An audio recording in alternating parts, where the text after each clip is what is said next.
Otep à tous, bien-aimés frères et sœurs. Il y a eu arrestation de plusieurs militaires qui ont violé des femmes, qui ont mal agi à Goma, des militaires congolais. Et dans le sud Kivu plutôt, ils ont été arrêtés et incarcérés. Nous saluons cette décision, cette initiative des autorités congolaises. Là où le bas blesse, c'est que il y a toujours l'impunité du côté des Rwandais. Vous savez, en fait, dans notre culture, nous n'avons jamais eu ce genre de choses-là. Et ce genre de choses arrive toujours lorsqu'il y a des guerres. En temps normal, c'est souvent très très rare. Vous allez passer des années sans jamais apprendre qu'un homme a violé une femme. Dans nos sociétés traditionnelles. Hein. C'est-à-dire que vous pouvez passer 5 ou 10 ans. Moi, j'ai grandi chez moi, dans mon village, qui est devenu une grande ville aujourd'hui. Et je n'avais jamais vu quelqu'un qui viole une femme. Je n'avais jamais même entendu que non, un tel a violé la femme. Jamais. J'ai entendu qu'il y a des viols de femmes quand il y a eu la guerre de 97. Attendez. Mais comment les gens vont faire ça? Donc, ce sont des choses qui arrivent avec la guerre. C'est ça que je voulais dire. Je ne parle pas de l'impunité. Non, il faut les punir et les punir sévèrement. Pour le cas des militaires, je pense qu'il faut les envoyer dans un centre de réanimation, de réinformation, d'éducation. Voilà. Il faut les éduquer encore dans le domaine des droits de l'homme. Et puis bon, s'il y a des peines de prison, bon, ils vont passer la prison militaire. Mais le vrai problème, c'est les vrais responsables, ce sont ceux qui ont amené la guerre, ceux qui ont créé cette guerre, ceux qui ont créé les conditions de cette guerre. C'est-à-dire les terreaux rwandais. Et beaucoup parmi eux, non, quand on les arrête, après on les relâche. On a retrouvé des gens qu'on avait relâchés il y a 2-3 ans, qui sont revenus aujourd'hui. On les retrouve dans des combats, parce qu'ils connaissent le terrain. Si on ne les avait pas relâchés, je ne pense pas qu'ils seraient revenus. Et il faut reconnaître que le Rwanda nous a mené trop de mauvaises manières. Vous voyez le phénomène des Kuluna à Kinshasa? Vous voyez le phénomène des bébés noirs au Congo-Brazzaville?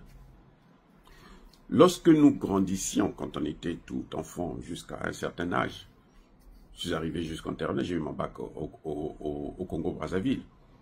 Il n'y avait ni bébé noir, ni Kuluna. C'est-à-dire qu'au Congo-Brazzaville, il n'y avait jamais eu de bébé noir.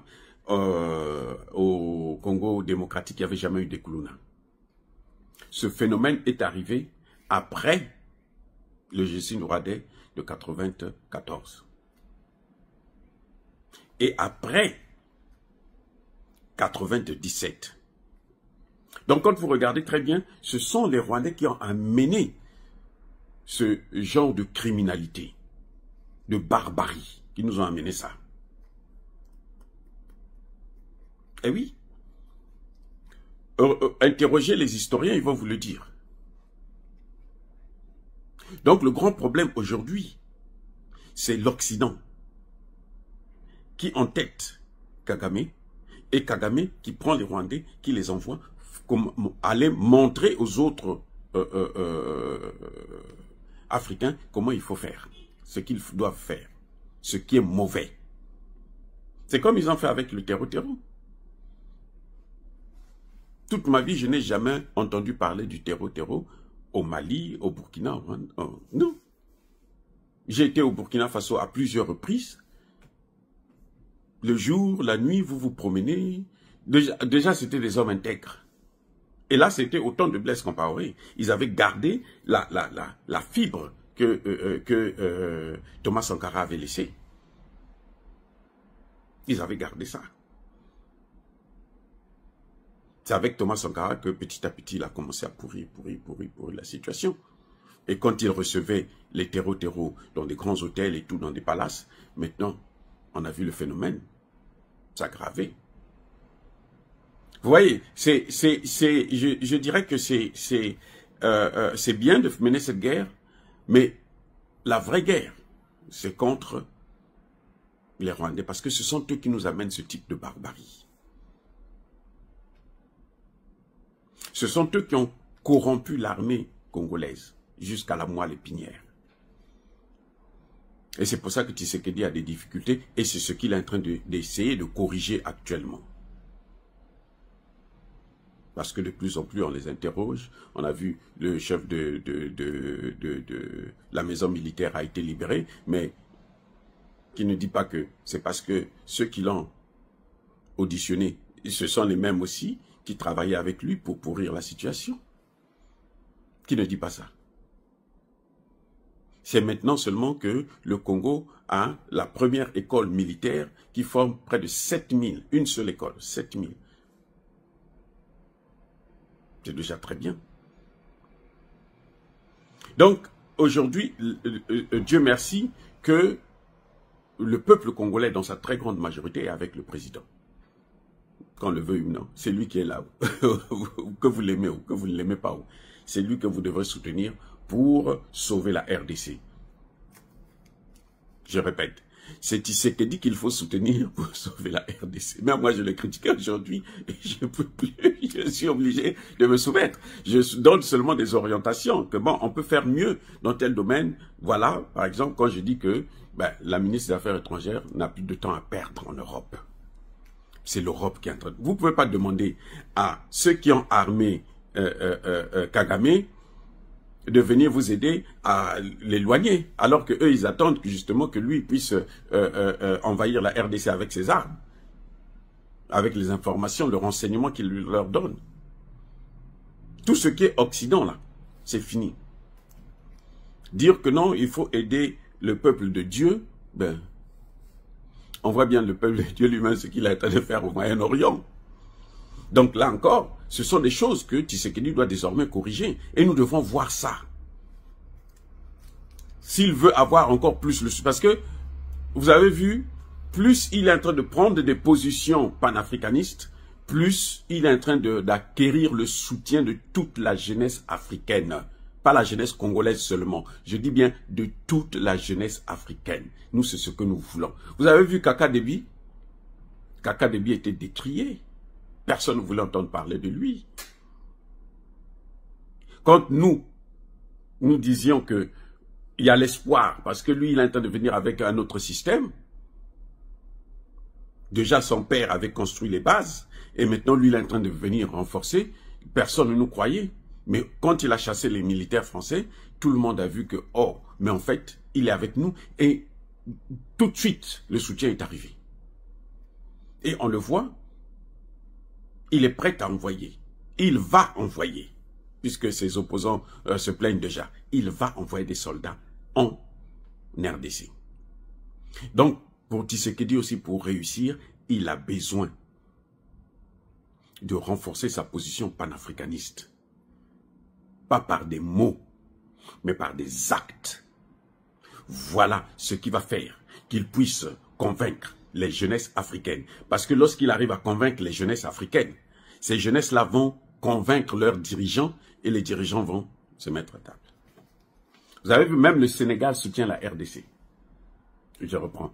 Même le Sénégal soutient la RDC. Vous croyez que c'est à cause de qui? À cause de Sonko et Bassirou? Non, c'est à cause de la jeunesse. Parce qu'ils savent que s'ils n'ont pas, si ils ne font pas ça, ils auront des problèmes avec la jeunesse sénégalaise. S'ils ne soutiennent pas Tshisekedi, ils auront des problèmes avec la jeunesse sénégalaise. Parce que la jeunesse africaine, là, malheureusement pour les réfractaires plutôt, malheureusement pour eux, là, la jeunesse africaine est unie. Et c'est ça notre force. C'est ça notre avenir. C'est ça notre chance. Monsieur Tshisekedi, vous avez une opportunité de mettre la main sur cette jeunesse-là, d'avoir leur soutien et d'être élevé. À vous de jouer. Et on ne vous demande pas trop. Non. On ne vous demande pas trop. Demandez soit à votre ministre des Affaires étrangères de faire des voyages dans des vrais pays, pas dans la pourriture qui a entraîné la RDC dans cette situation catastrophique. Manifester le changement de partenaire. Arrêtez de soutenir l'Ukraine. Parce que ceux qui soutiennent l'Ukraine, ce sont les mêmes qui soutiennent le Rwanda.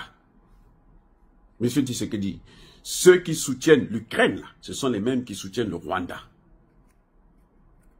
Posez-nous des actes panafricanistes, vous aurez, pas nous autres là, nous on vous comprend, nous on comprend. Mais la jeunesse africaine, vous ne pouvez plus la corrompre avec des petits mots, des petits jeux, machin, tout ça là. Non, avec l'hypocrisie, vous êtes à gauche, vous êtes à droite. Non, vous devez prendre position. C'est ça que la jeunesse africaine attend de vous, monsieur Tshisekedi. Si vous voulez leur soutien indéfectible plutôt. Et c'est ça qui fera votre force, même face à l'Occident tout entier. Seul, vous allez réussir. Si vous avez le soutien de cette jeunesse africaine-là. C'est une force, les amis. Les amis, la jeunesse africaine-là, ce n'est plus la rigolade. Hein. Non, c'est une force.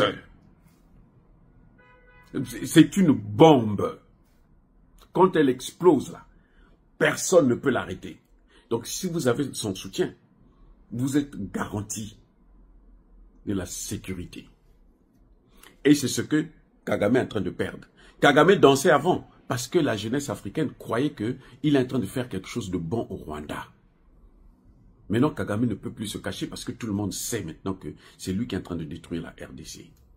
Et c'est à vous, Tshisekedi, de prendre sa place. Et pour ça, vous avez besoin de poser quelques actes. Mais alors, les plus simples possibles. On ne vous demande pas de nous donner de l'argent. Non. Enfin, nous, les autres, hein, nos enfants les plus jeunes, les 25-30 ans. Voilà. On vous demande seulement de poser des actes qui feront que eux, ils puissent être respectés. Pas aimés. Ils n'ont pas besoin d'être aimés par les autres. Ils ont besoin d'être respectés. Que les matières premières, là, ils ne puissent plus les exploiter comme ils veulent. C'est fini. Soyez bénis, abondamment bénis par le Dieu de Kémité, par nos ancêtres angélisés. Vive l'Afrique éternelle, j'ai dit et j'assume.